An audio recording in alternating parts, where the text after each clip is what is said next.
ভাইয়া এই যে এখানে আমি চাষ ঘর দেখতে পাচ্ছি, পুরো গ্রামে এরকম কতটি চাষ ঘর আছে? আমাদের এখানে প্রায় প্রতি ঘরেই এরকম একটা করে মাশরুম চাষ ঘর আছে। দেখেন এই যে একটা করে চাষ ঘর, একজন খামারির, এবং তারা এখানে নিজেরাই করে বীজগুলো তৈরি করতেছে।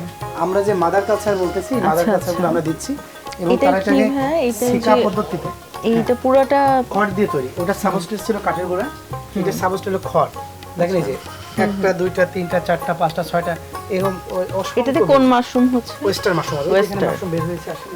এই মাশরুমটি সাজুর কাজের একটি মাশরুম এবং হাইব্রিড জাত। এটা বিশেষ করে যাদের অ্যালার্জি আছে, আচ্ছা, এটা অ্যালার্জির জন্য খুব দ্রুত এটা কাজ করে, মানে অ্যালার্জি নিয়ন্ত্রণে এটা। এবং এটার স্বাদ একদম অনেক পুরু হওয়ার কারণে অনেকটা মাংসের মতো লাগে। এই জাপা এই মাশরুমটি হচ্ছে ওয়েস্টার্ন মাশরুমের একটা ভেরিয়েন্ট, এর নাম হচ্ছে সাজুর কাজু। এটা অনেক পুরু। হ্যাঁ, এই মাশরুমটি শীতে হয়ে থাকে, খুব বেশি ফলন হয়। আমরা এই যে একটা প্যাকেট দেখতেছেন, এরকম প্যাকেট থেকে প্রায় 1.5 থেকে 2 কেজি মাশরুম আমরা একটা প্যাকেট থেকে হারভেস্ট করব। এগুলো থেকে কি কাটা হয়েছে মাশরুম? হ্যাঁ, কয়েকবার কাটা হয়েছে, আবার কাটা হবে। এবং এটা যেন সাধারণ একজন কৃষক, একজন সাধারণ মহিলা এই কাজটা করতেছে। তারা আমরা রেডি বীজ তৈরি করে তাদেরকে দিচ্ছি, তারা আবার এটাকে সাব বীজ তৈরি করে নিচ্ছে। খড়ের সাথে কাঠের গুঁড়ার মাদার কালচার মিশিয়ে তারা যে সিলিন্ডার তৈরি করছে। এবং দেখেন একদম সিম্পল, এখানে সিকা পদ্ধতি করা হয়েছে।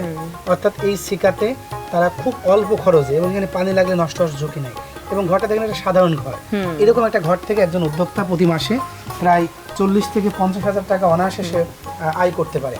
এবং এই যে বীজগুলো দেখেন সাদা হয়ে গেছে, এই বীজটা নতুন বানানো হয়েছে, তাই না? দেখেন কালো মতো মনে হচ্ছে, আর এটা দেখেন একদম সাদা। সাদা মানে কি, মাইসেলিয়ামটা আমরা লেয়ারে লেয়ারে দিয়েছি। এখানে এই যে লেয়ার, কয়েকটি লেয়ার দেওয়া দেখা যাচ্ছে মাঝখানে। লেয়ার দেওয়ার কারণে এটা পুরো প্যাকেট সাদা হয়ে গেছে। তারপর এটা কেটে দিব, তখন আরো সাদা হয়ে যাবে। ওই যে সাদা একদম মাইসেলিয়াম পরিপূর্ণ হয়ে গেছে। এবং আমরা যদি এখানে দেখাই, এই দেখেন এখানে আরো সহজে লেয়ারটা দেখা যাচ্ছে।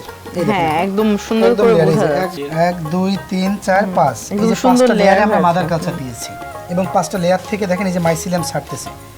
অর্থাৎ ওই যে দইয়ের বীজে যেমন দই বানাই, ঠিক আমরা একটা ছত্রাক থেকে আবার ছত্রাক বানাই। অর্থাৎ এই যে সাদা যে মাইসেলিয়াম পুরো প্যাকেটটাকে একদম সাদা করে ফেলবে। তবে যদি জীবাণুমুক্ত প্রক্রিয়ার ভিতরে কোনো ত্রুটি থাকে, তাহলে সাদা না হয়ে এটা কালো হয়ে যেতে পারে, অন্য কোনো মোল্ড চলে আসতে পারে, তখন এটা কন্টামিনেশন হয়ে যাবে। ভাইয়া, এই তো পুরো গ্রামে আমরা দেখলাম এরকম চাষ ঘর। আমাকে একটু বলেন কোন কোন মাশরুম নিয়ে কাজ করছেন আপনারা? আমরা আমাদের এই মাশরুম ভিলেজে যে সাধারণ ফার্মার রয়েছে, তাদেরকে দিয়ে আমরা 2টা ভেরিয়েন্ট মাশরুম চাষ করে থাকি। সারা বছর হলো ওয়েস্টার্ন মাশরুম, এটা সাদা একটা ফুলের মতো। আর গরমকালে যখন আসবে তখন আমরা করি মিল্কি মাশরুম। মিল্কি মাশরুমটি একদম মাংসালো মাশরুম, এবং এটি উচ্চ তাপমাত্রায় হয়ে থাকে, প্রায় 30 থেকে 40 ডিগ্রি টেম্পারেচারে।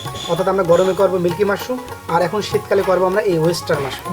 এই 2টা ভেরিয়েন্ট মূলত আমাদের চাষিদের দিয়ে করা হয়। ওয়েস্টার্ন মাশরুমটা হচ্ছে ডায়াবেটিস রোগীদের জন্য উপকারী। হ্যাঁ, সকল মাশরুমই ডায়াবেটিস রোগীর জন্য উপকারী। পুষ্টিগুণ আসলে ভেরিয়েন্ট আলাদা, কিন্তু পুষ্টিগুণ প্রায় সেম। আমরা ড্রিম মাশরুম সেন্টার কয়েকটি মাশরুম উৎপাদন করি, তার ভিতরে রয়েছে ঋষি মাশরুম বা গ্যানোডার্মা মাশরুম, এটি গরমে করে থাকি। তাছাড়া রয়েছে বাটন মাশরুম, আমাদের প্রক্রিয়া কাজ চলতে, বাটন উৎপাদনের কাজ চলতেছে আমাদের। আর আমরা মিল্কি মাশরুম এবং ওয়েস্টার্ন মাশরুমটাকে সর্বোচ্চ প্রোডাকশন করি। আচ্ছা ভাই, আমাকে একটু বলেন যে এই এত মাশরুমের মধ্যে কোনটা সবথেকে দামি বাজার? দামি মাশরুম যদি আমরা বলি তাহলে মেডিসিনাল মাশরুম গ্যানোডার্মা। আচ্ছা। আর বাটন মাশরুম তার পরের স্টেজে আছে। বাটনের মাশরুম আমাদের চাইনিজ স্টোনগুলোতে মূলত বেশি চলে, এবং যারা ধনী মানুষ আছে, এক কথায় ধনীরা এই মাশরুমটা খেয়ে অভ্যস্ত। ওয়েস্টার্ন মাশরুম আছে কেজি কত করে? বাংলাদেশে আমাদের 1 কেজি বাটন মাশরুমের দাম 1200 থেকে 1600 টাকা। আচ্ছা। আর গ্যানোডার্মা? গ্যানোডার্মা প্রায় 3 থেকে 10,000 টাকা। ওয়েস্টার্ন মাশরুম আমরা বলতে পারি ফ্রেশটা হচ্ছে 300 থেকে 400 টাকা, আর ড্রাইটা হচ্ছে প্রায় 1500 থেকে 2000 টাকা।